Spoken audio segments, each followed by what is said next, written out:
Hello guys, I hope you're all doing good. LeBron James became the center of attention after they selected both Grant Hill and Tim Hardaway instead of LeBron James. And LeBron fans immediately started losing their minds. They were absolutely going off in the comment section, crying and demanding answers. And they made one particular argument that I definitely want to address here. So listen closely because I want you to see exactly what they had to say about it. Take a look at those comments, and then we'll come right back and continue with the show.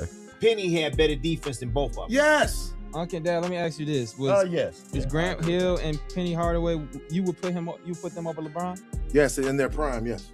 Yes. I'm taking both of them. I'm taking both of them in their prime. I'll see you later. Get up. I want to see you leave.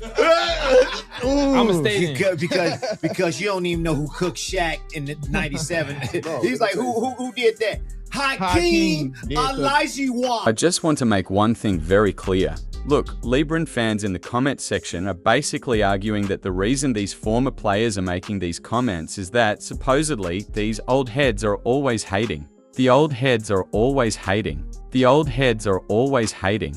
And honestly, this is exactly what you get when people like JJ Redick and others constantly disrespect or diminish players from previous generations. Gilbert Arenas does it too. He's considered an old head himself. Then you have former NBA players like Brandon Jennings. And you already know the names. Nick Young, you know, the usual suspects. They repeatedly criticize players from earlier eras, and guess what happens next? You motivate those former players to turn around and say, okay, if that's how we're playing this game, then two can play it, and now they're basically saying, fine, we'll give you the same energy right back. That is exactly what we're watching happen right now. If everybody had simply kept their mouths shut and moved on, nobody would have had much to say. But when you have people like JJ Redick going on ESPN and arguing about Larry Bird's era, claiming players in the 80s and 90s didn't play physical basketball, taking shots at Bob Cousy and others, and constantly criticizing Michael Jordan's generation,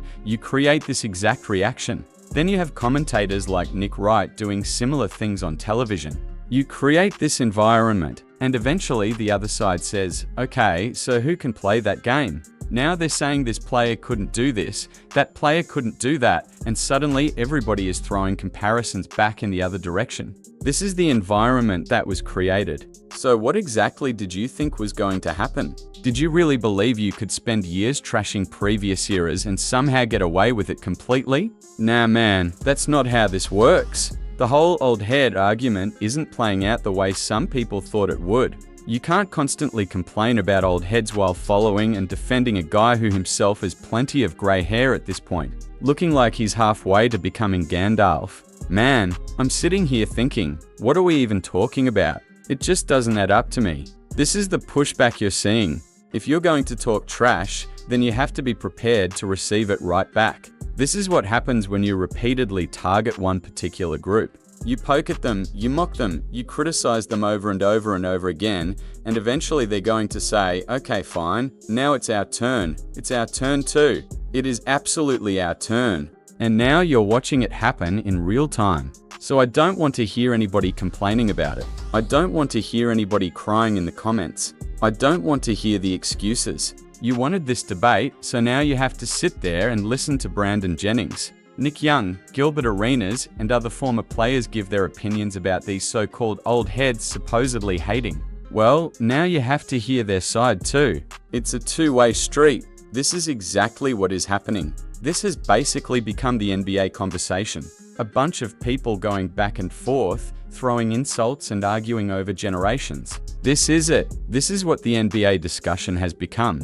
Just endless BS surrounding different eras. And that's where we are in this current era. Now, of course, there are ambassadors of the game like Magic Johnson and Michael Jordan, who generally aren't out here constantly attacking entire generations. Jordan isn't sitting around trying to tear down every era that came after him. That's something I associate more with LeBron and some of the people around him. That's their lane.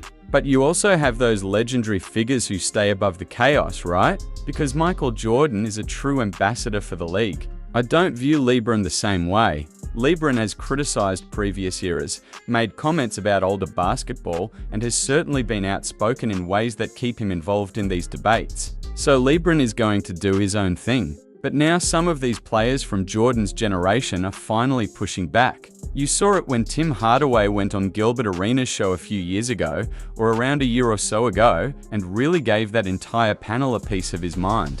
Well man, this is what you get. Now, and honestly, I'm not feeling sorry for people when they start hearing criticism in return. When LeBron fans say Michael Jordan played against weak competition, they expect everybody else to sit there and accept that narrative. But the moment somebody turns around and criticizes LeBron, suddenly everybody is shocked and outraged. This is where the hypocrisy becomes impossible to ignore. It's disrespectful, and more importantly, it reveals exactly how one-sided this debate has become. Nobody seems to play the victim quite like the loudest section of the LeBron fanbase. They have mastered the victim mentality. They will spend all day criticizing somebody else's favorite player from morning until night. But the second somebody pushes back against them, suddenly it becomes, oh my God, why are they doing this to me? Why are they attacking me? Why don't they like the king? Why don't they support him? And that reaction is exactly why the argument keeps going in circles. I'm telling you, after watching these debates for years, I don't take some of these reactions seriously. They'll go online and criticize everybody else, but when their favorite player or their favorite era gets criticized, suddenly they want everyone to stop. Oh no. And honestly, I wish the former players would do even more of it. I wish they would keep pushing back and keep defending their eras. Thanks for watching, and make sure you subscribe to the channel.